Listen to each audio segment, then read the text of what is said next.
ሰላም ውድና የተከበራችሁ አድማጮች እንዴት ናችሁ? አጠር ያሉ የአመሻሽ የስፖርት መረጃዎችን ይዤላችሁ ቀርብ ያለው። ለቻናሌ አዲስ ከሆናችሁ ሰብስክራይብ ማድረጉን እንዳትረሱ፣ እንዲሁም ላይክ እና ሼር ማድረጉ እያልኩኝ አሁን በቀጥታ ወደ መረጃዎቹ አልፋለሁ። መጀመሪያ ላይ ከላሚን ያማል ጋር በተያያዘ ዛሬ በስፋት እየተወራ ያለውን ጉዳይ እንመለከታለን። ላሚን ያማል ከስፔን ብሔራዊ ቡድን ውጪ መደረጉ ታውቋል። ተጫዋቹ መጀመሪያ ላይ ተመርጦ ነበር፣ ነገር ግን በተደረገለት ሕክምና ምክንያት ከብሔራዊ ቡድኑ ካምፕ ለቆ እንዲወጣ ተደርጓል። ተጫዋቹ ታዲያ በተደጋጋሚ እያሰቃየው ያለው አንድ ህመም አለና ያንን ህመም ለማስታገስ የባርሴሎና ሕክምና አባላት ወይንም ደግሞ ባርሳዎች ተጫዋቹ ህክምናውን በትላንትናው ዕለት ሰኞ ዕለት እንዲያገኝ አድርገውታል። ይህ ታዲያ ትላንትና ሰኞ ጠዋት የተደረገለት ህክምና ነው። ከዛ በኋላ ተጫዋቹ ወደ ካምፑስ ያመራ፣ ወደ ስፔን ብሔራዊ ቡድን ካምፕስ ያመራ ማለት ነው። ከመልእክት ጋር ነበር ባርሳዎች የላኩትና ከዛ በኋላ ታዲያ ያለው አማራጭ ተጫዋቹ የብሔራዊ ቡድኑን ካምፕ ለቆ መውጣት እንደሆነ ነው የተገለጸው። ስለዚህ ከጆርጂያና ከቱርክ ጋር የሚደረገውን የዓለም ዋንጫ ማጣሪያ ላይ አይሳተፍም ማለት ነው። በዚህም ምክንያት ላሚን ያማል ሁለት ተከታታይ የዓለም ዋንጫ ጨዋታዎች የሚያመልጡት ይሆናል ማለት ነው። ተጫዋቹ ዘንድሮ በተደጋጋሚ በጉዳት ምክንያት ከሜዳ የራቀበት አጋጣሚ አለ። ቢሆንም 11 ጨዋታዎችን ተጫውቶ 6 ጎሎችን አስቆጥሮ 6 ጊዜ ደግሞ አሲስት አድርጓል። አሁን ታዲያ በባርሴሎናና በስፔን ብሔራዊ ቡድን እንዲሁም በአገሪቱ የእግር ኳስ ፌዴሬሽን መካከል ግጭቶች ተፈጥረዋልና ባርሴሎናዎች የብሔራዊ ቡድኑን ሳያማክሩ እንዲህ አይነት ህክምና ለተጫዋቹ መስጠት እንደሌለባቸው ነው የብሔራዊ ቡድን ባለስልጣናት በመናገር ላይ የሚገኙት ማለት ነው። አሁን የተደረገለት ህክምና ታዲያ ተጫዋቹ ያለ ቀዶ ጥገና ህክምና ጤናውን መልሶ እንዲያገኝ የሚረዳው ነው ወይንም ደግሞ ህመሙን የሚያርቅለት ይሆናል ተብሎ ነው የሚጠበቀው። ይህ የተደረገለት ህክምና ግን ውጤታማ የማይሆን ከሆነ ላሚን ያማል ለቀዶ ጥገና ህክምና ሊዳረግ እንደሚችልና ምናልባትም ረዘም ላለ ጊዜ ከሜዳ ሊርቅም እንደሚችል ነው የተገለጸው። ስፔኖችን ያበሳጫቸው ወይንም ደግሞ የብሔራዊ ቡድኑን አሰልጣኝና የእግር ኳስ ፌዴሬሽኑን ያበሳጨው ነገር ታዲያ ባርሳዎች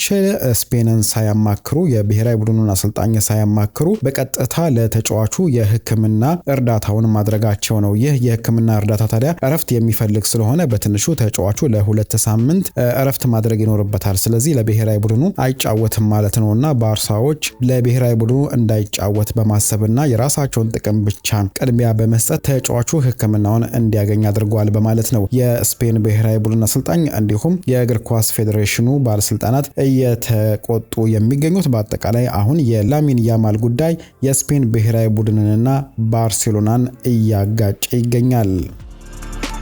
የአርሰናልና የክሪስታል ፓላስ ጨዋታ የቀን ለውጥ እንዲደረግበት ተደርጓል። ሁለቱ ክለቦች ታዲያ ባለባቸው የፕሪሚየር ሊግ፣ የሻምፒዮንስ ሊግ እና የካራባኦ ካፕ ጨዋታ ምክንያት የጨዋታዎች ቀን እንዲቀየር ተደርጓል። በዚህም መሰረት በ11 ቀን ውስጥ ሁለቱ ክለቦች አራት ጨዋታዎችን ለመጫወት ይገደዳሉ ማለት ነው። ዲሴምበር 20 አርሰናሎች ከኤቨርተን ጋር ከሜዳቸው ውጪ የሚጫወቱ ሲሆን ይህ ጨዋታ መጀመሪያ ላይ ዲሴምበር 21 ነበር የተደረገው። ነገር ግን የካራባኦ ካፑ ዲሴምበር 23 እንዲደረግ ስለተደረገና የአንድ ቀን የእረፍት ጊዜ ብቻ ስለነበራቸው የዲሴምበር 21 የኤቨርተን ጨዋታ ወደ ዲሴምበር 20 እንዲጠጋ ተደርጓል ማለት ነው። በተመሳሳይ ታዲያ ክሪስታል ፓላስም ከሊድስ ዩናይትድ ጋር ያለው ጨዋታ ከ21 ወደ 20 እንዲመለስ ተደርጓል። በአጠቃላይ አርሰናሎች በዚህን ጊዜ ከኤቨርተን ጋር ዲሴምበር 20፣ በ23 ደግሞ ከክሪስታል ፓላስ ጋር የካራባኦ ካፕ ጨዋታ፣ በ27 ከብራይተን ጋር የፕሪሚየር ሊጉን እንዲሁም ከአስቶን ቪላ ጋርም የፕሪሚየር ሊጉን ጨዋታ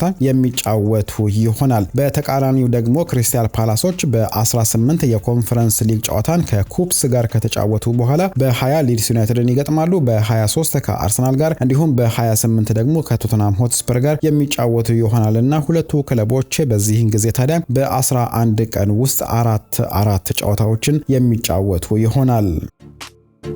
የቀድሞ የማንቸስተር ዩናይትድ አማካይ የነበረው ፖል ስኮልስ የዘንድሮን የፕሪሚየር ሊግ ዋንጫ ማንቸስተር ሲቲዎች ያሸንፋሉ ሲል ግምቱን አስቀምጧል። ፖል ስኮልስ ታዲያ እንደ ምክንያት ያቀረበው ደግሞ የማንቸስተር ሲቲ ዋንጫን በማሸነፍ ረገድ ያለው ልምድ ነው ሲል ነው የገለጸው። አውቃለሁ አርሰናሎች አሁን በ4 ነጥብ እየመሩ ይገኛሉ። ቢሆንም ግን ማንቸስተር ሲቲዎች ልምድ ስላላቸው ለሲቲዎች እድሉን እሰጣለሁ ሲል ነው ፖል ስኮልስ የተናገረው። በሳምንቱ መጨረሻ ላይ አርሰናሎች ከሰንደርላንድ ጋር ያደረጉትን ጨዋታ 2-2 መለያየታቸውና ማንቸስተር ሲቲ ደግሞ ሊቨርፑልን የበላይነት ወስደውበትም 3-0 በሆነ ውጤት ማሸነፋቸው ማንቸስተር ሲቲዎች መመለሳቸውን ያሳያል።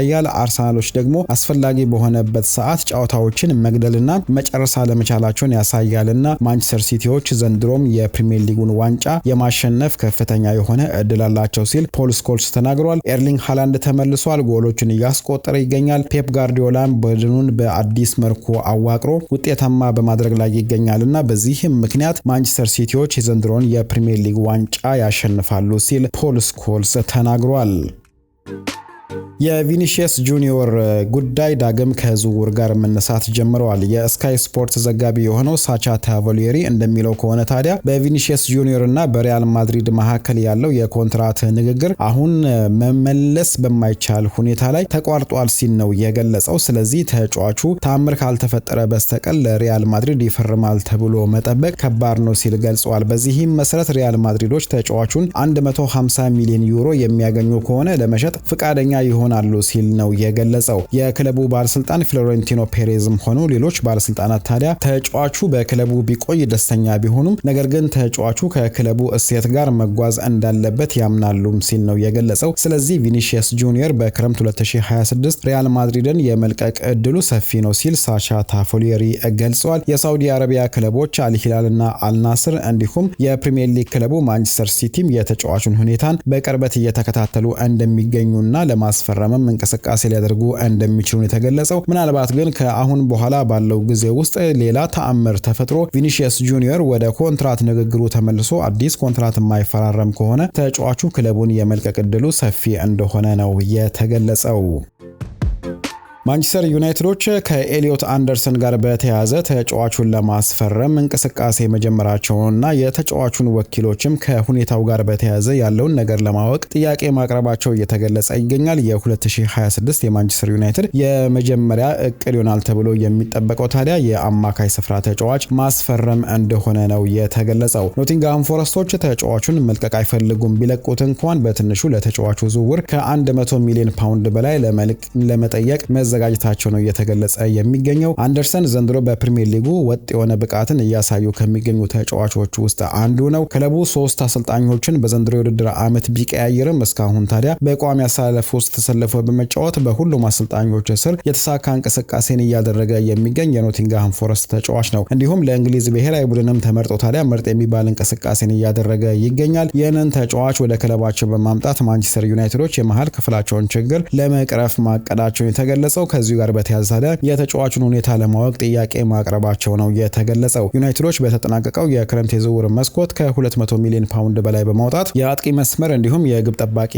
ተጫዋች ማስፈረማቸው ይታወቃል። አሁን ደግሞ ትኩረታቸው የአማካይ ስፍራው እንደሚሆን ነው የሚጠበቀው። የአንደርሰን ጉዳይ የማይሳካ ከሆነ ታዲያ የብራይተኑ ካርሎስ ባሌባ እንዲሁም የክሪስታል ፓላሱ አዳም ዋርታን በእቅድ ውስጥ መኖራቸው ተገልጿል።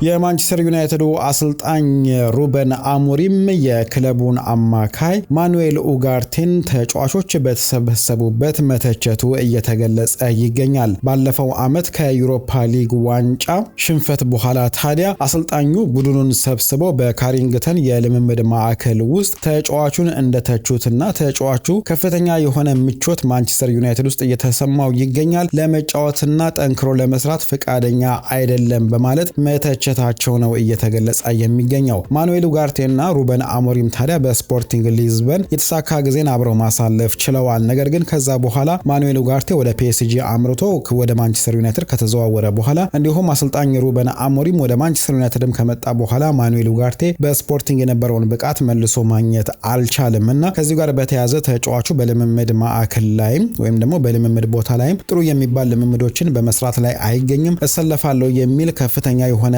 እምነት አለውና ምቾት እየተሰማው የሚገኝ ተጫዋች ነው። እንደዛ መሆን የለባችሁም፣ ሁላችሁም ጠንክራችሁ መስራት ይኖርባችኋል በማለት ተጫዋቹን ሲተቹት እንደነበር ነው የተገለጸው። በርካቶች ታዲያ ይህንን የሩበን አሞሪምን ትችት እያወደሱ ይገኛሉ። ሌሎች ደግሞ የአሰልጣኙን ሁኔታንም የተቃወሙበት አጋጣሚ አለ። በአጠቃላይ ግን አሰልጣኝ ሩበን አሞሪም ቆራጥ የሆነ አመራርን በመጠቀም ክለቡን ወደ ከፍተኛ ደረጃ ለማድረስ እየሰራ እንደሚገኝ ነው የተገለጸው።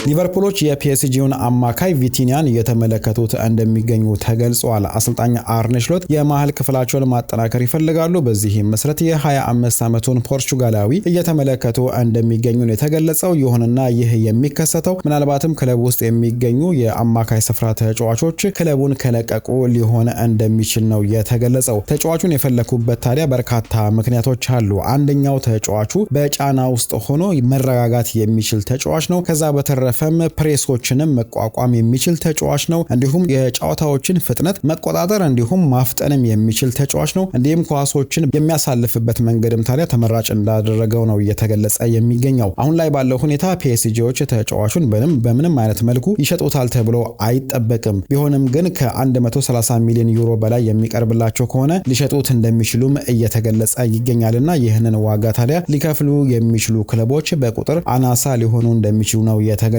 ተጫዋቹ ከፒኤስጂ ጋር ማሸነፍ የሚችላቸውን ዋንጫዎች በሙሉ አሸንፏል። ስለዚህ ምናልባትም ሌሎች ውድድሮች ላይ ስኬታማ ለመሆን በማሰብ ክለቡ ሊለቅ ይችላል የሚሉ ግምቶችም አሉ። ይህ የሚሆነው ግን ምናልባትም ሊቨርፑሎች ሌላ የአማካይ ስፍራ ተጫዋች ክለባቸውን ከለቀቀ እንደሆነ ነው እየተገለጸ የሚገኘው። በተለይ የአሌክሲስ ማካሊስተር ስም ከሪያል ማድሪድ ጋር እየተያያዘ ይገኛል። ይህ ተጫዋች የሚለቅ ከሆነ ሊቨርፑሎች እንቅስቃሴ ሊያደርጉ እንደሚችሉ ነው የተገመተው። አስቶን ቪላዎች የቼልሲውን ተከላካይ አክሴል ዲሳሲን በጥር የዝውውር መስኮት የማስፈረም ፍላጎት እንዳላቸው እየተገለጸ ይገኛል። አሰልጣኝ ኡናይ ኤምሬ የተከላካይ መስመራቸውን በማጠናከር ዘንድሮም ተፎካካሪ መሆን ይፈልጋሉና በዚህም ምክንያት የቀድሞ የሞናኮ ተጫዋች የሆነውን አክሴል ዲሳሲን ወደ ክለባቸው ማምጣት እንደሚፈልጉ ነው የተገለጸው። ባለፈው ዓመትም ታዲያ በውሰት እንዲሁ ከአስቶን ቪላ ጋር ማሳለፉ ይታወሳል። ተጫዋቹን ያውቁታል። ወደ ክለቡም ቢመጣ ምን ሊሰራ እንደሚችል ስለሚያውቁት አስቶን ቪላዎች ፍላጎት ማሳየት የተገለጸው። አክሴል ዲሳሲ ታዲያ አሁን በአሰልጣኝ ኤንዞ ማሬስካ የማይፈለግ ተጫዋች እንደሆነ ይታወቃል። ክለቡንም እያገለገለ አይደለም። በጥር የዝውውር መስኮትም ክለቡ ሊለቅ ይችላል ተብሎ ነው የሚጠበቀው። የቀድሞ ክለቡ ሞናኮ እንዲሁም የጣሊያኑ ናፖሊ ተጫዋቹን እየተመለከቱት እንደሚገኙ ተዘግቧል። አሰልጣኝ ዚነዲን ዚዳን በቅርቡ ለቀረበለት ጥያቄም ወደ አሰልጣኝነት በቅርብ ጊዜ ውስጥ መለሳለሁ ሲል ተናግሯል። በአጠቃላይ አሰልጣኙ ታዲያ እየተጠባበቀ የሚገኘው የፈረንሳይ ብሔራዊ ቡድንን ቦታ እንደሆነ ነው የተገለጸው። 2021 ላይ ሪያል ማድሪድን ለቆ ከወጣ በኋላ አሰልጣኝ ዚነዲን ዚዳን እስካሁን ታዲያ ያለ ክለብ ነው የሚገኘውና አሁን የብሔራዊ ቡድን አሰልጣኝ የመሆን ፍላጎት እንዳለው ተዘግቧል። ዲዲየር ዴሾ ከ2026 የዓለም ዋንጫ በኋላ የፈረንሳይ ብሔራዊ ቡድንን ስለሚለቅ በዛን ሰዓት ዚነዲን ዚዳን ደግሞ የብሔራዊ ቡድን አሰልጣኝ በመሆን ከብሔራዊ ቡድን ጋር ስኬታማ መሆን እንደሚፈልግ ነው የተገለጸው። 2021 ላይ ሪያል ማድሪድን ከለቀቀ በኋላ በርካታ ክለቦች ጥያቄ አቅርበውለታል። ነገር ግን የሁሉንም ክለቦች ጥያቄ ውድቅ በማድረግ የብሔራዊ ቡድኑን ቦታ በመጠባበቅ ላይ እንደሚገኝ ነው የተገለጸው። የብራዚል ብሔራዊ ቡድን አሰልጣኝ የሆኑት ካርሎ አንቸሎቲ ኤንድሪክ በጥር የዝውውር መስኮት ክለቡን እንዲለቅ መክረውታል። ተጫዋቹ ከወኪሎቹ ጋር በመሆን ከክለቡ ጋር ተነጋግሮ ወደ ሌላ ቦታ አምርቶ የሚጫወትበትን ሁኔታ ማመቻቸት ይኖርበታል ሲሉ ነው አሰልጣኝ ካርሎ አንቸሎቲ የተናገሩት። ባለፈው ውድድር ዓመት በ37 ጨዋታዎች 7 ጎሎችን ለክለቡ ያስቆጠረ ሲሆን አብዛኛውን ታዲያ እየተቀየረ ወደ ሜዳ በመግባት ነው የተጫወተው። ነገር ግን ዘንድሮ እስካሁን አንድ ጨዋታ ላይ ተቀይሮ ከመግባት ውጪ ክለቡን እያገለገለ አይደለም። ስለዚህ አሰልጣኝ ካርሎ አንቸሎቲ ተጫዋቹ ለቀጣይ ለብራዚል ብሔራዊ ቡድን መመረጥ የሚፈልግ ከሆነ ከአሁኑ የሚጫወትበትን ሁኔታ ማመቻቸት ይኖርበታል ሲሉ ነው የገለጹት። ብራዚሎች ታዲያ በፊት መስመር ቦታ ላይ እንደ ቪኒሺየስ ጁኒዮር፣ ስቴቫኦ ዊሊያን፣ ራፊንሃ፣ ጋብሪኤል ማርቲኔሊ፣ ማቲዩስ ኩኛ፣ አንቶኒ ሪቻርልሰን የመሳሰሉ ተጫዋቾችን ይዘዋል በአውሮፓ መድረክ የሚገኙ ማለት ነው። ከዛ በተጨማሪም ታዲያ እነ ቪቶር ሮኬ ባርሴሎናን ለቆ ወደ ፓልሜራስ ወደ ብራዚል ከተመለሰ በኋላ ለብራዚል ብሔራዊ ቡድን መመረጥ ችሏል። ተጫውቶ ጎሎችን ማስቆጠር በመቻሉ ማለት ነው። ኤንድሪክም እንደዚህ አይነት መንገድ መከተል እንደሚኖርበትና ለመጫወት ጥረት ማድረግ እንዳለበት ነው አሰልጣኝ ካርሎ አንቸሎቲ የተናገሩት። ተጫዋቹን ለማስፈረም ታዲያ ሊዮኖች ከፍተኛ የሆነ እድል እንዳላቸው እየተገለጸ ይገኛል። ነገር ግን ስቱትጋርት እንዲሁም ማርሴይና ሌሎች ክለቦችም የተጫዋቹን ሁኔታን በቅርበት እየተከታተሉ እንደሚገኙ ተዘግቧል። እንግዲህ አድማጮች ለአመሻሽ ያቀረብኩላችሁን አጠር ያሉ መረጃዎች በዚሁ አጠናቅቄያለሁ። በቀጣይ በሌላ ፕሮግራም እስክንገናኝ ደህና ቆዩኝ።